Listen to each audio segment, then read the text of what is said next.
Lily Morgan sat in her small office surrounded by stacks of papers and strange symbols drawn on her whiteboard. She stared at her computer screen where an email from the Director of Interstellar Communications waited for her reply. The message was clear, but Lily still could not believe what she was reading. "We need your expertise on Elysium 7. The message said, "The natives have sent what appears to be poetry. We need someone to translate it and establish diplomatic relations. You leave." In 3 days, Lily ran her fingers through her red hair and sighed. She was the best xenolinguist on Earth, but this was unexpected. No human had direct contact with the Elysians before. They were known only through distant communications and blurry images from space probes. Their tall, elegant forms and pointed ears had earned them the nickname elves among the human scientists. Lily packed her bags that evening. Her apartment felt empty and cold as always. She had few personal items to bring: a photo of her parents, a book of Earth poetry, her translation devices and neural interface headset. These would be her only companions on the journey. The spacecraft hummed around her as Lily stared out the window at the stars. She would be the first human to set foot on Elysium 7. The first to hear their voices in person. The pressure made her stomach twist. The ship captain. Melanie walked in and sat beside Lily. "They know you specifically requested you by name," the captain said. The word sent a chill down Lily's spine. How did they know her? She had never communicated with them. The descent to Elysium 7 was smooth. The planet looked like Earth but different. The oceans were deeper blue. The land had patches of purple and gold, instead of green. The air smelled sweet when Lily stepped out of the ship like honey and spice. She felt lighter than on Earth, but not by much. A group of Elysians waited at the landing area. Their skin glowed with inner light in shades of blue and silver. Their eyes had no pupils, just swirls of color like tiny galaxies. They stood perfectly still, watching Lily with those strange eyes. One stepped forward taller than the rest, with silver hair that seemed to float around her head as if underwater. She wore a simple white robe with symbols that shifted and changed as she moved. "I am Cylindra," the Elysian said, but her mouth did not move. The words appeared in Lily's mind, like they had always been there.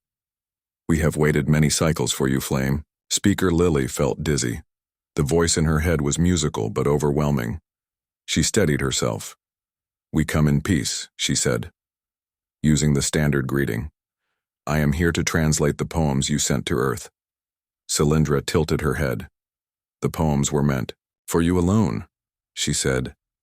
A small creature unwound itself from around Cylindra's neck. It had scales that shimmered between blue and purple with small wings folded against its back. Its eyes were intelligent and focused on Lily. "This is Azurite, Cylindra," said my bonded guardian. "Not a pet as you might think, but my partner." The creature made a soft trilling sound, and Lily felt warmth spread through her mind like a greeting. They led her to a city unlike anything on Earth. The buildings grew from crystal, and living plants twisted together. Bridges of light connected towers that seemed too delicate to stand. Everywhere Lily looked, things pulsed with life and light. Nothing was still. Everything breathed. Her room was high in a tower with walls that changed color with her mood. Currently they glowed a nervous yellow. A bed made from what looked like flower petals sat in the center. Beside it, a desk held the transmission tablets the Elysians had sent to Earth. The poems looked different here. The symbols moved slightly on the page like they were breathing. Lily set up her equipment and began the preliminary scans. Her neural interface would help her understand the basic structure of the language. Night fell outside her window. The strange plants in the garden below began to glow blue and purple. Lily noticed they pulsed in a pattern.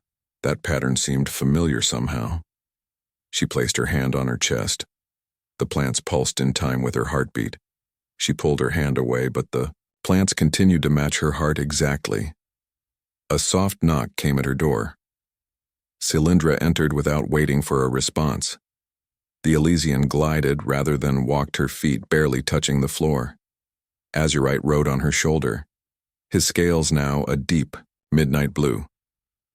"We must begin tonight," Cylindra said. "Have you examined the first poem?" Lily nodded. "I have some preliminary translations," she said. "My equipment suggests they are formal greetings, or perhaps historical records." Cylindra made a sound like wind through leaves. It took Lily a moment to realize it was laughter. "No flame speaker. These are not greetings, they are much more, but you must discover their true nature yourself.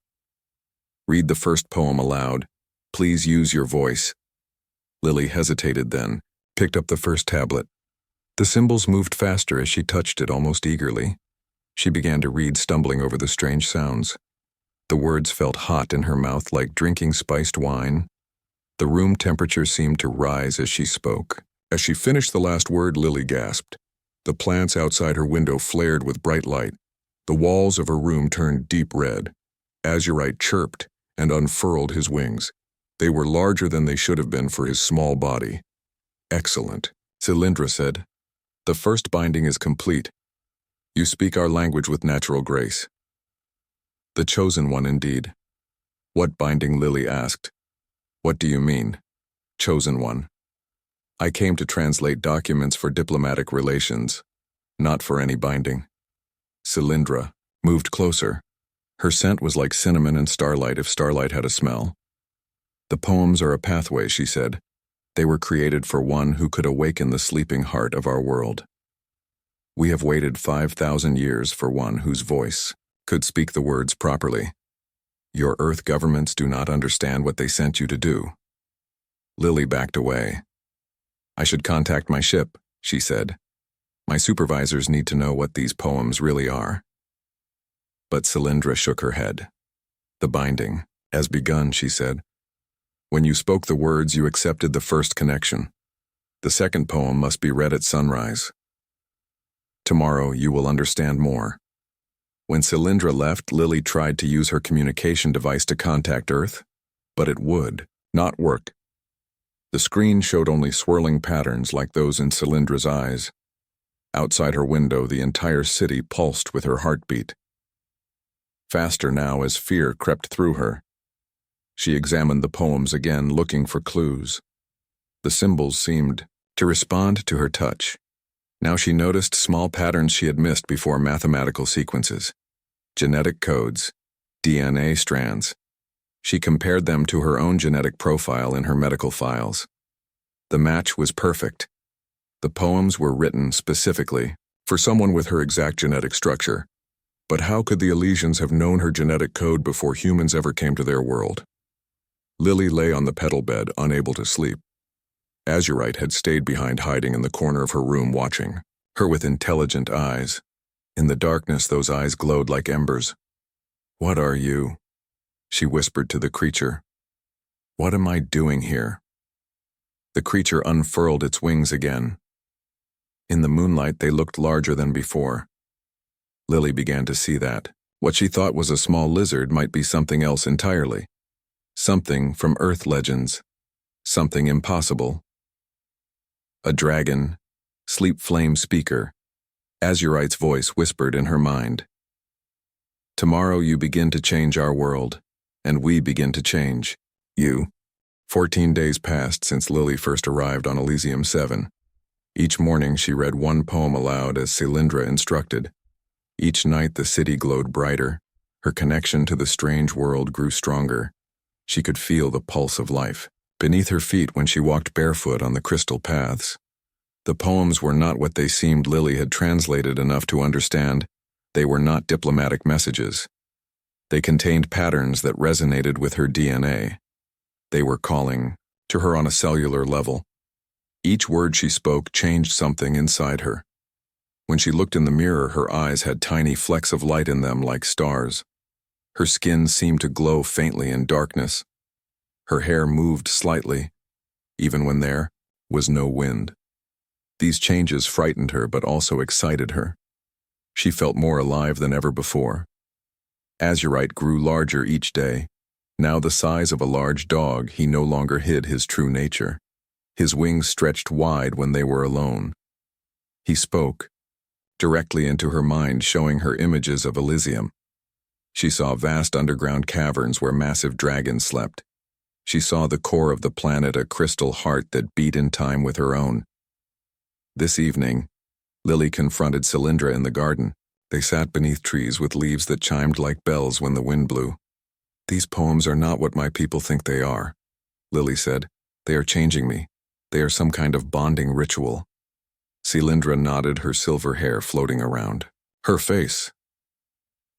"The great harmony has chosen you as mate to our world," she said. "For millennia we have awaited one whose voice could awaken the sleeping heart of Elysium. Mate to your world." Lily repeated the words, trying to understand. "What does that mean?" "Exactly, it means you are becoming the voice of Elysium," Cylindra explained. "The planet has chosen you. Your genetic structure is perfect for resonance with our world spirit. When all poems are spoken, you will be fully bonded. The heart of our world will beat with yours forever. You will help us speak to the universe again." Lily thought of Earth, her apartment, her job. Her life there seemed distant now, like someone else's memory. She had never felt like she belonged anywhere until now, until Elysium. That night, Azurite came to her room alone. He was nearly the size of a horse now. His scales shimmered with colors that had no names in human language. He unfurled his wings fully. They filled the room with shadow and light. "I must show you something important," he said in her mind. He touched his forehead to hers, and suddenly Lily was flying. She soared through the night sky over the crystal city, past the mountains to a vast plain where the ground opened like a mouth. Deep below the surface, she saw them hundreds of dragons, massive creatures with wingspans wider than buildings. They coiled around a central crystal core, the heart of the planet. "They are the Guardians," Azurite explained. "They maintain the balance of energies. They have slept too long. The heart grows weak. That is why you were called. That is why the poems were written." Lily felt their dreams brush against her mind, ancient powerful minds that had watched stars being born. The dragons knew Earth. They called it the sister world. They remembered when both planets were joined as one. In ancient times, the planets drifted apart. Azurite continued. "The separation wounded both worlds. Earth forgot us, but Elysium remembered. The poems you translate heal that wound. Your voice wakes the Guardians. Your breath renews the heart." Lily gasped as the vision ended. She found herself back in her room, Azurite watching her with ancient eyes. She understood now why the Elysians had chosen her, why the poems responded to her voice. She had been born with the genetic key to unlock something powerful. Her communication device beeped. It had not worked since her arrival. Now suddenly it flashed with an urgent message from Earth. "Return immediately. Unknown energy signatures emanating from your location. Possible security breach. Ambassador Kepler arriving in 3 days to investigate." Lily knew what this meant. Earth feared what they did not understand. They would send ships. They would demand answers. They might even attack if they felt threatened. They could not comprehend what was happening on Elysium. The joining of a human to a planet. The awakening of ancient guardians. She must continue the translations. She must complete the bond before Earth interfered, before they tried to take her home. The next morning, Lily met Cylindra in the central temple. The walls were made of crystal that sang when touched. The floor patterns shifted and changed like flowing water. In the center stood a pedestal with the next poem. Tablet. "This is the most important verse," Cylindra said. "It will strengthen your connection to Azurite and to the heart. After this, there is no turning back." Lily hesitated. "What about my people?" she asked. "They are sending someone to investigate. They worry about me." Cylindra touched Lily's hand. Her fingers were cool like water. "Your world has forgotten the old bonds." She said, "They fear what they do not remember. But the dragons remember. The heart remembers. You must choose Lily." Morgan, voice of Earth, sister of stars. Will you speak for Elysium? Will you become our voice? Lily looked at Azurite. His eyes held wisdom and something else. Hope. She thought of Earth distant and blue, a world that had never fully embraced her. She thought of Elysium, with its singing crystals and dragons who remembered when worlds were one. She took the tablet and began to read. The words flowed more easily now, like they belonged in her mouth, like she had always known them. The room filled with light that poured. From the crystals, from her skin, from her eyes, Azurite spread his wings and roared, a sound that shook the temple walls. In the caverns deep below, the massive dragons stirred, their eyes opening after millennia of sleep. The heart of the planet beat, stronger, faster. The rhythm matched Lily's heart perfectly. When the last word faded, Lily felt the change. The bond was stronger now. She could feel the planet beneath her like it was part of her body. She could sense the dragons, their thoughts touching hers. She could hear the crystal heart singing. Ambassador Kepler will not understand this. She said he will see it as a threat. Then we must make him understand. Cylindra replied, the fate of two worlds depends on it. That night, as Lily slept in her tower room, she dreamed of Earth. She saw cities and forests, oceans and mountains. She saw sleeping dragons hidden deep within Earth's crust waiting to be awakened. She saw ancient connections broken but not destroyed. She woke to find Azurite standing. By her window, he was fully grown now. A magnificent dragon with scales like sapphires and silver. His wings, when spread, could carry them both into the sky. He is here, the dragon said in her mind. The Earth ambassador has arrived early. He brings weapons. He does not come in peace. Lily rose and went to the window. Far above the crystal city, Earth ships descended like dark stars. They carried the flag of the United Earth Government. They carried weapons designed to destroy what humans did not understand. We must protect the heart, Lily said. We must make them understand before it's too late. Azurite lowered his great head. Come then, chosen one. We will meet them together. You must be the bridge between worlds, as it was always meant to be. Lily climbed onto his back, her body fitting perfectly against his scales, as if she had been born to ride dragons, as if this moment had been waiting for her all her life. Azurite spread his wings and leaped from the tower window. They soared into the dawn sky, toward the Earth ships, toward a confrontation that would determine the fate of two worlds. The heart of Elysium beat within her chest. The voice of Earth spoke through her lips. Lily Morgan was no longer just human. She was becoming something new, something that belonged to both worlds, and the dragons of Elysium sang as she flew toward her destiny. The Earth ships hovered above the crystal city, their metal hulls dark against the pink morning sky. Lily and Azurite circled below them.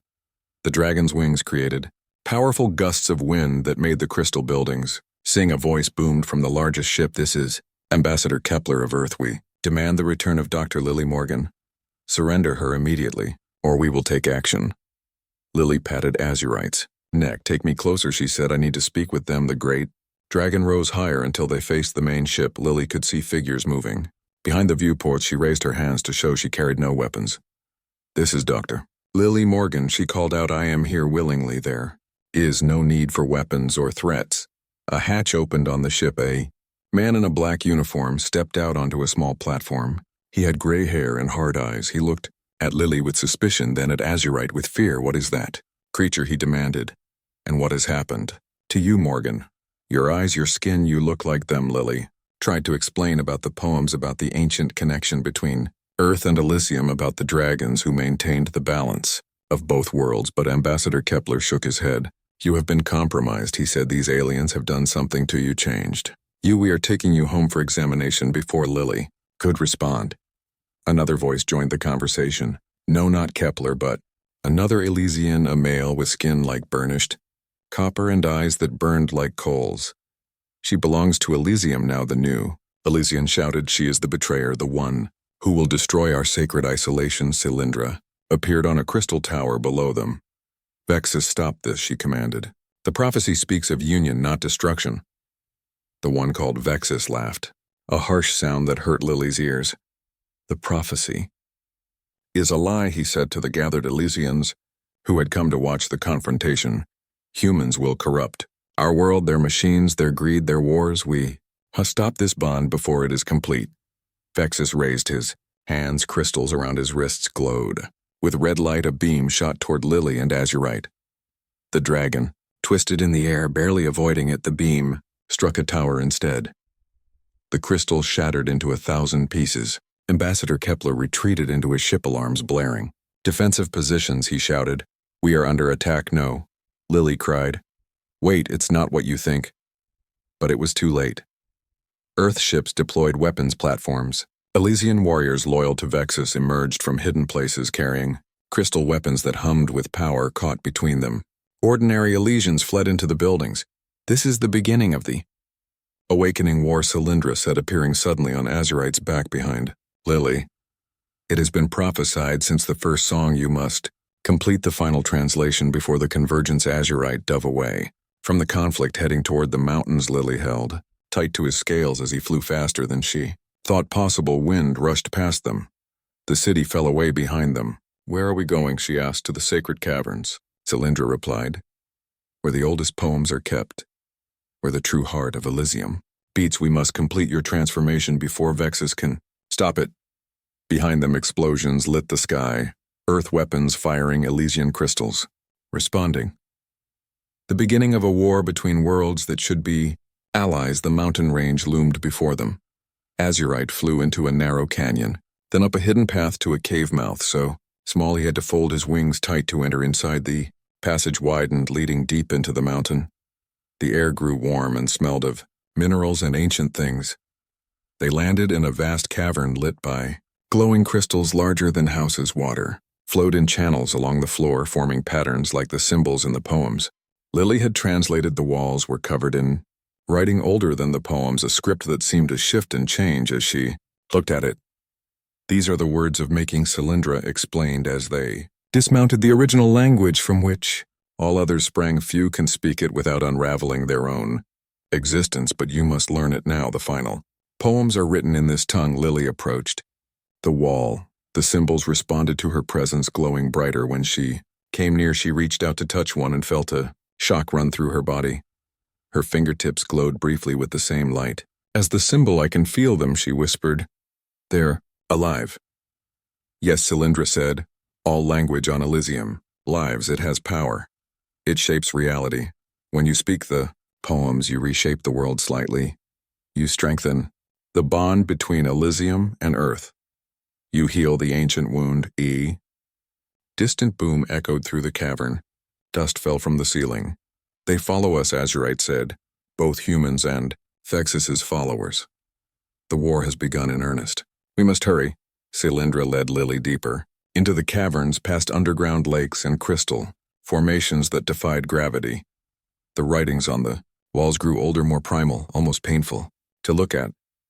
They came to a central chamber dominated by a massive crystal that pulsed with light. The heartbeat Lily had felt since her arrival was strongest here. She could feel it matching her own heart. Perfectly, the dragons waited in this chamber. Dozens of them, smaller than Azurite but still impressive. They bowed their heads as Lily entered. These are the children, Cylindra explained, the next generation of guardians. They have been waiting for the chosen to awaken them. Fully one small dragon with scales like opals approached Lily. It touched its head to her hand and she felt its mind. A simple, thought-welcome voice. Lily turned to Cylindra. I still don't understand why me. Why was I chosen? Because you carry the old blood, Azurite answered. You are descended from those who knew dragons. When Earth and Elysium were one, your genetic code remembers what humanity has forgotten. Another explosion. Closer this time, the cavern shook. They are using earth movers to dig into the mountain. Ambassador Kepler's voice echoed from Lily's communication device, which had begun working again in the cavern. All units converge on my signal. We will extract our citizen by force if necessary.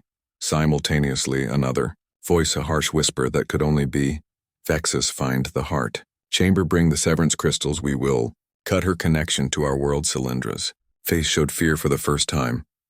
The severance crystals, she whispered, they are Forbidden weapons from the old wars. They can cut the bonded pairs between dragon and rider, between chosen and world. If they use them on you now, she didn't finish. The implications were clear. If the bond was severed now when it was half-formed, it would damage both Lily and Elysium, perhaps. Beyond repair, we must complete the final translation. Now Cylindra said. She led Lily to the great crystal at the center of the chamber, placed her hands on its surface. Read, she commanded. The words are here in the crystal itself. Lily looked into the crystal depths. She could see symbols forming, shifting like schools of fish, the oldest poem, the final binding. But something else caught her attention, a presence in the crystal. A consciousness, vast and ancient. The planet itself was awake and aware. It had been watching her all along. Lily felt it reach for her mind, touch her thoughts. She understood. Then what becoming the voice of a world truly meant, not just translation but transformation. She would be the bridge between species. Between planets she would speak for Elysium, to the stars. As this realization dawned, the cavern wall exploded. Earth soldiers poured in, weapons ready. Behind them came Elysians with crystal staffs, led by Vexus. His eyes burned with hatred. Stop her, he screamed. She will destroy what makes us unique. She will bind us to humans forever.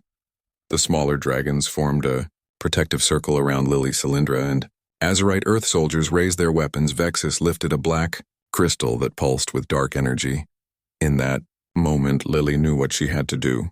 She placed her hands on the great crystal and began to read the symbols she saw within, speaking the words of making in a voice that grew stronger with each syllable. The cavern filled with light that poured from the crystal, from the walls, from Lily herself. The words were not just sounds but forces that reshaped reality as she spoke them. The dragons roared in response. The heart crystal pulsed faster. Ambassador Kepler lowered his weapon, staring in wonder. The earth soldiers hesitated. Vexus screamed in rage, and through the black crystal it shattered against the heart crystal. Black energy fought with golden light. Azurite leaped forward, taking the dark energy into himself, protecting Lily and the heart. His scales smoked, his wings trembled. With pain, no, Lily cried, reaching for her dragon companion, feeling his agony through their bond. But Azurite stood firm. I am guardian, he said simply. This is my purpose, to protect the bond. Lily continued the translation, tears streaming down her face. Each word came easier than the last, as if she had always known this language, as if she had been born speaking it. The light grew blinding. The cavern trembled, not with explosions now, but with power. The power of worlds.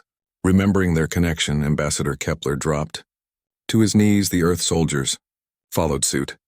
The vision too beautiful, too primal to resist. Only Vexus remained standing, his face twisted with hatred and fear. As Lily spoke the final word, a wave of energy pulsed outward from the heart crystal. From her it washed over everyone in the cavern. Elysians, humans, dragons.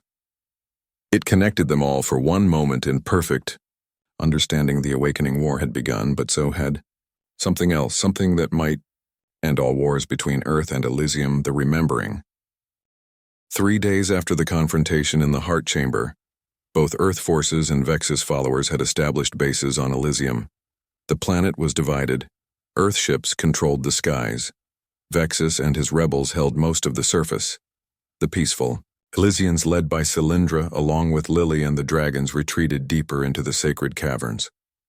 Lily spent her time studying the walls covered in the ancient script. Each day she understood more of the words of making. Each day her body changed. Further, her skin now had a faint silver sheen. Her eyes held swirling patterns like Cylindra's. Her hair moved even when she stood still, as if underwater. She could feel the thoughts of dragons brush against her mind. She could hear the planet singing to her. Azurite had recovered from his wounds. He stayed by her side always. His scales regained their brilliant blue luster. His wings healed stronger than before. The bond between them deepened until Lily could not imagine life without the dragon. Companion Cylindra taught Lily more about the history of both worlds. Earth and Elysium were once joined. She explained, not physically but spiritually. The dragons traveled between them, keeping the balance. The ancient humans knew dragons. They rode them as you ride, Azurite. They spoke the old tongue. What happened? Lily asked. Why did the worlds separate? War Cylindra said simply, a war much like the one beginning now. Some humans feared the bond with Elysium. Some Elysians feared contamination. By human ways they fought. The connections were severed, Earth forgot. The dragons on your world went into deep hiding or died. Elysium remembered and waited. Lily touched the wall symbols. They burned beneath her fingers, not painfully, but with recognition, like old friends greeting her. What will happen when I finish learning this language, she asked. Will I still be human? You will be more than human. Cylindra said, not Elysian either, but something new. A bridge between worlds. That is what the prophecy foretells. That is what Vexus fears. A young dragon messenger flew into their chamber, its scales still soft with youth. It spoke directly into their minds. Earth machines dig deeper. They seek the heart chamber again. Vexus guides them, though they do not know it. We must move deeper. Cylindra said, gathering the sacred scrolls they had been studying. There are chambers below that only the chosen can enter. Places where the words of making were first spoken. They traveled downward through tunnels that grew narrower and more ancient. The air grew warmer, the crystal formations more complex. Lily could feel the presence of the great dragons far below, sleeping guardians of the planetary core. Their dreams touched her mind. Images of stars being born, worlds forming, life beginning. The tunnel opened into a vast space unlike anything Lily had seen before. The walls, floor, and ceiling were one continuous crystal surface that reflected light in impossible ways. In the center, a column of pure energy rose from floor to ceiling, flowing like water but made of light, the heart of Elysium. Around this column, ancient dragons coiled, their bodies massive, their scales dulled with age, their eyes closed in deep sleep. These were the first guardians, Azarit explained. The ones who came from Earth when the worlds were young. They sleep to conserve the heart energy. They wait for the awakening. One ancient dragon, larger than the others, opened an eye as they approached. The eye was like a golden moon in the dimness. Its thought touched Lily's mind voice. She heard, "You have come at last." Lily approached the great dragon, drawn by an instinct she didn't understand. She placed her hand on its enormous snout. The scales were warm, like sun-heated. "Stone, I have come," she said. "But I don't know what to do. The words of making are difficult. There is war above. Vexus seeks to sever the connection. Earth fears what it doesn't understand." The great dragon rumbled a sound like distant thunder. "The words were not meant to be easy," it said. "They reshape reality. They must be earned. They must be understood with heart and mind and soul. As for war, it has always been thus: fear against hope, separation against union. The cycle repeats. But this time there is you." The dragon showed Lily visions, Earth and Elysium orbiting the same star, humans and Elysians working together. Dragons flying between worlds carrying messages and travelers. Peace, prosperity, shared knowledge. "This is what can be the dragon," said. "This is what Vexus fears. Change is always frightening, even good change." Another vision replaced the first. Elysium dying its heart, crystal fading, Earth following centuries later without its sister planet to balance it. Both worlds fading into cosmic dust.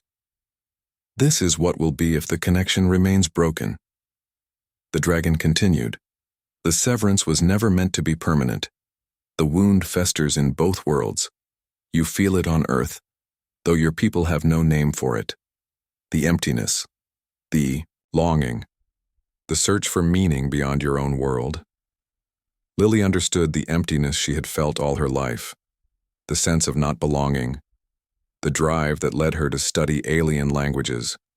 It was the echo of this ancient connection. "Tell me what to do," she said. "Learn the words," the ancient dragon replied. "Then speak them at the convergence. When the moons align, when Earth is closest to Elysium, speak and the worlds will remember." A distant explosion shook dust from the ceiling. Vexus and Earth forces were getting closer. Cylindra approached with a crystal tablet. Unlike the others, this one was clear as glass, empty of symbols. "This is the final text," she said. "It must be written, not read. The chosen must create the words that will heal the wound." Lily took the tablet. It felt warm in her hands, alive with potential. "Right?" she asked. "But I don't know the words of making well enough yet. You know them better than you think." Azurite said, "Your blood remembers. Your heart remembers. Trust yourself." Lily closed her eyes. She felt the heart of Elysium beating. She felt the dragons dreaming. She felt Earth distant but connected, a pull like gravity, a bond like family. She opened her eyes and began to write. The symbols flowed from her fingers onto the crystal surface, not scratched or drawn, but forming from within the material itself. As if the tablet had always contained these words and she was simply revealing them. Words of connection, of remembrance, of healing. Words that sang of two worlds, that belonged together. As she wrote, her body changed more dramatically. Her skin became translucent, showing light beneath. Her hair floated around her head like Cylindra's. Her eyes lost their pupils, becoming pools of starlight. She was no longer fully human, but she was still Lily. Far above them, the war continued. Earth ships deployed more troops. Vexus gathered more followers.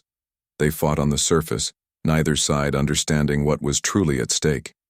Ambassador Kepler established a command center in the Crystal City. He broadcast messages demanding Lily's return.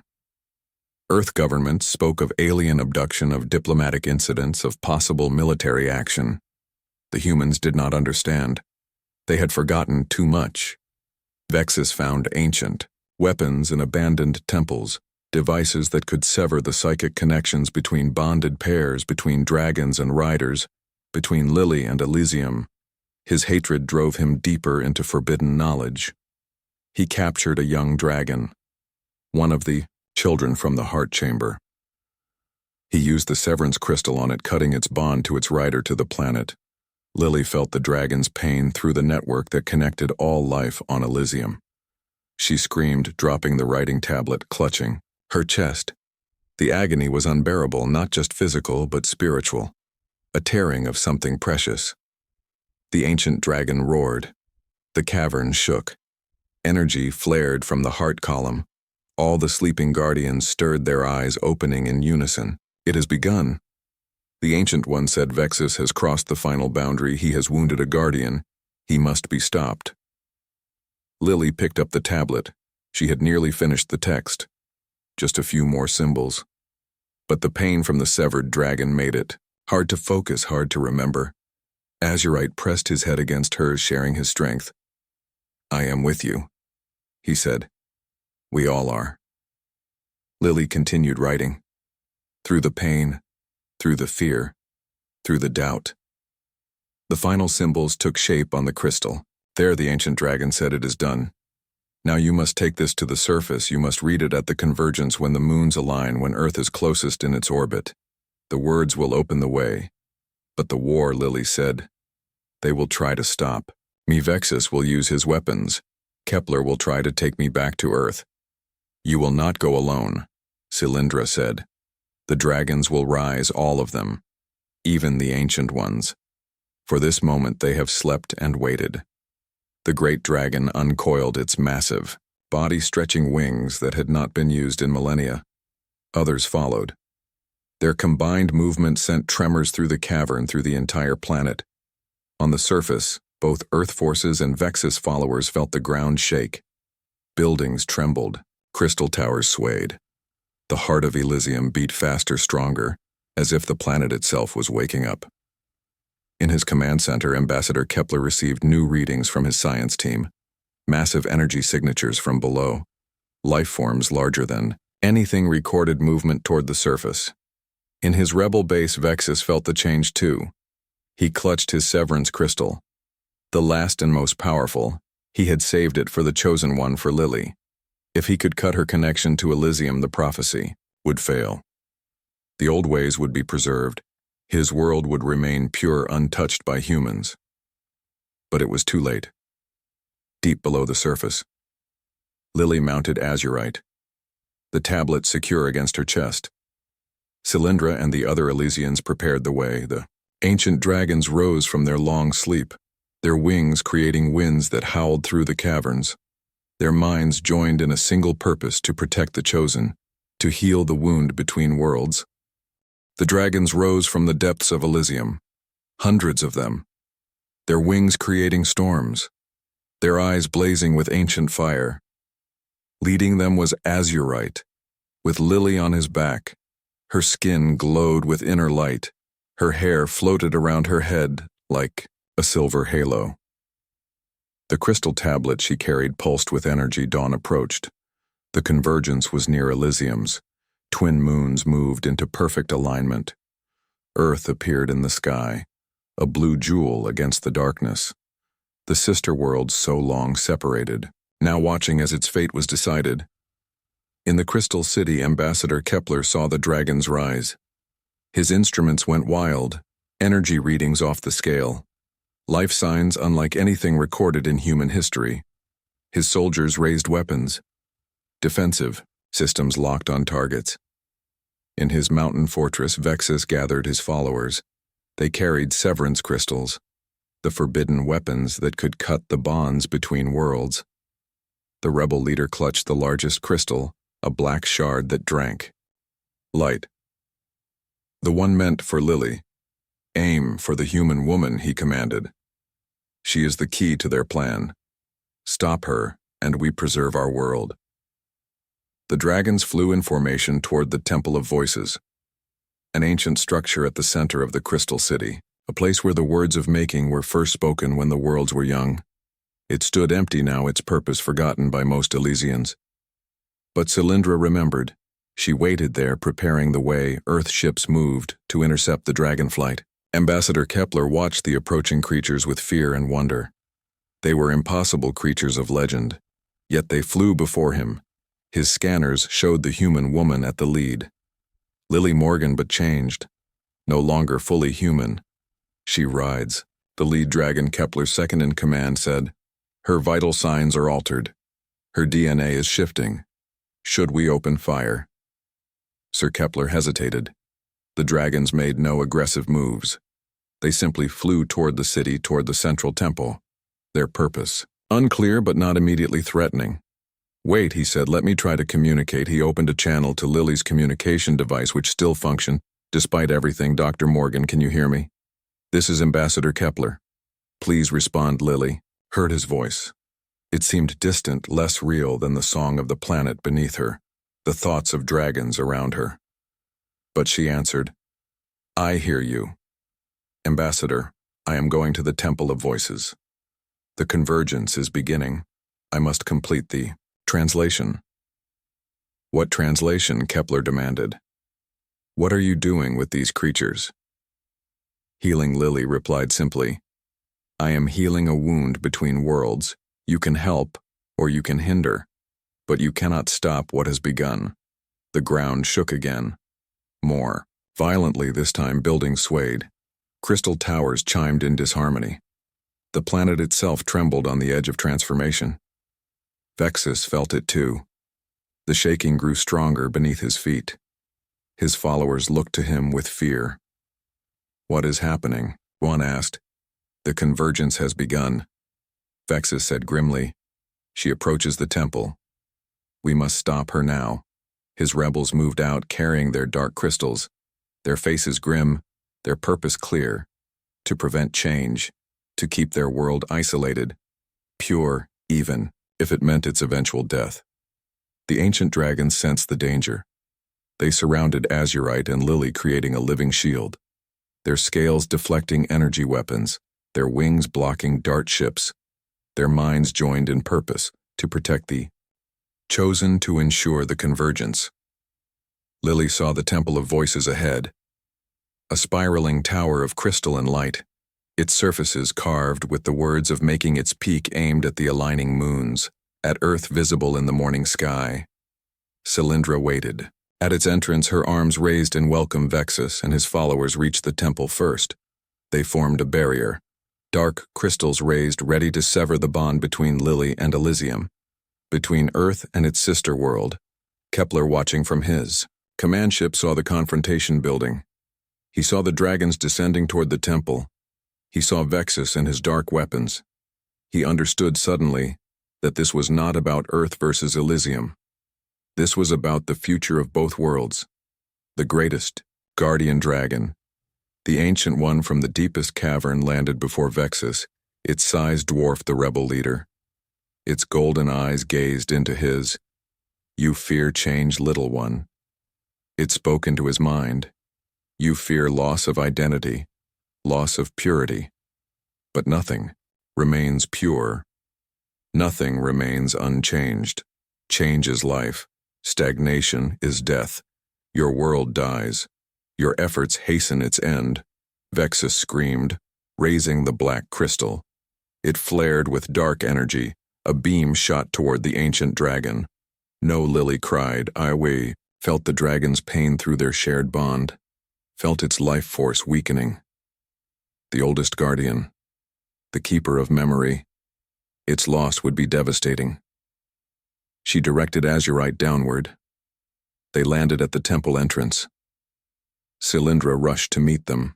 "The moons are aligned," she said. "Earth is in position. The convergence is now." Lily dismounted, carrying the crystal tablet. She entered the temple. Its interior glowed with soft light. Patterns on the floor shifted and changed, responding to her presence. A pedestal stood in the center, waiting for the tablet, waiting for the words. Outside, the battle continued. Vexus followers used their severance crystals against the dragons. Earth ships hovered uncertain of their role. Ambassador Kepler watched, torn between duty to Earth and the growing sense that something miraculous was happening, something beyond human understanding. Inside the temple, Lily placed the tablet on the pedestal. It locked into place. The symbols she had written glowed with golden fire. The light rose, forming a column that reached the temple ceiling, then shot upward toward the aligned moons, toward Earth. Now, Cylindra said, "Read the words you have written. Speak the healing." Lily began to read. The words of making flowed from her lips, each syllable reshaping reality, each sound healing the ancient wound. The temple resonated with her voice, crystal surfaces vibrating in harmony. The light grew stronger, brighter. Outside, the dragons began to sing. A sound never heard by human ears. A harmony that touched something primal in all who heard it. Even Vexus paused his attack. Even Kepler's soldiers lowered their weapons. The song reached Earth radio. Telescopes picked it up. Scientists were baffled by the pattern, the mathematical precision, the beauty that transcended species. In the temple, Lily continued reading.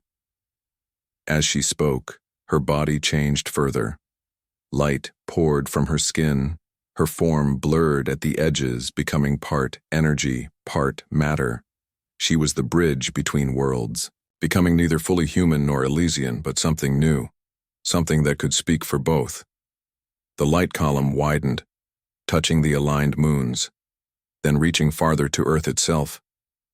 A connection visible from space, a bridge of energy and light. In his ship, Kepler felt something stir within him, a memory not his own, yet familiar. Dragons flying over Earth cities, humans and Elysians working together, worlds in harmony.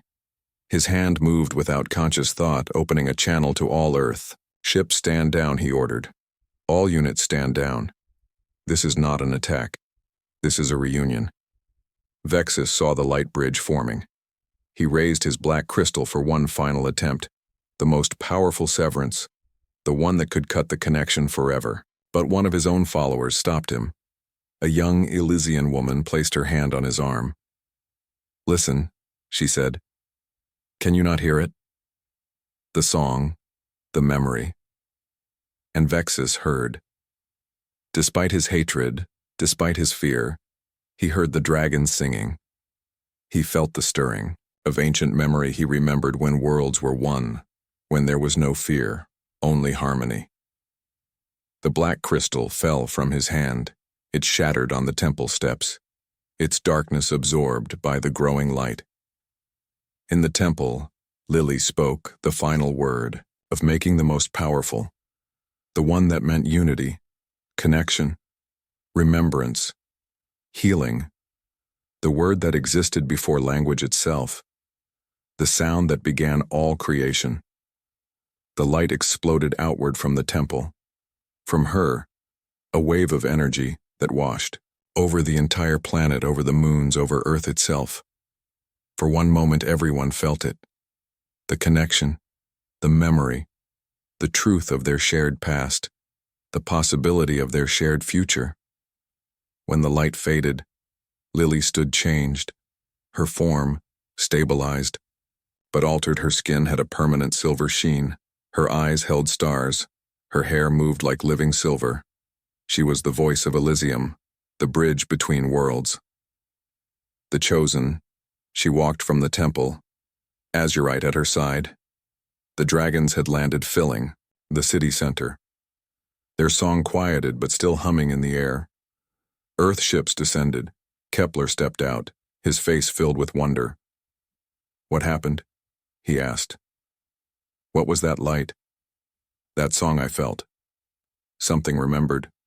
Something important. It was the healing, Lily said. The remembering Earth and Elysium were once connected. The wound has festered in both worlds, causing pain. Neither understood. Now the healing begins. Vexus approached slowly. His followers behind him, their faces uncertain, but no longer hostile. "No longer afraid I was wrong," he said simply. "The memory, the song I had forgotten, the old days, the harmony. We all forgot. The great guardian dragon, the ancient one, had recovered. It spoke to all minds, human and Elysian alike. The bridge is formed, it said. The voice has spoken. The worlds remember. Now the work begins. True healing takes time. Trust must grow. Understanding must deepen. But the path is open. The way is clear." In the days that followed, new connections formed. A permanent bridge, not physical but psychic, spiritual, opened between Earth and Elysium. Travel became possible without ships, communication without technology. The dragons could once again fly between worlds, carrying messages and travelers. Lily established a new council of translators, humans and Elysians, working together to share knowledge to heal other wounded worlds. For she had learned that Earth and Elysium were not the only planets once.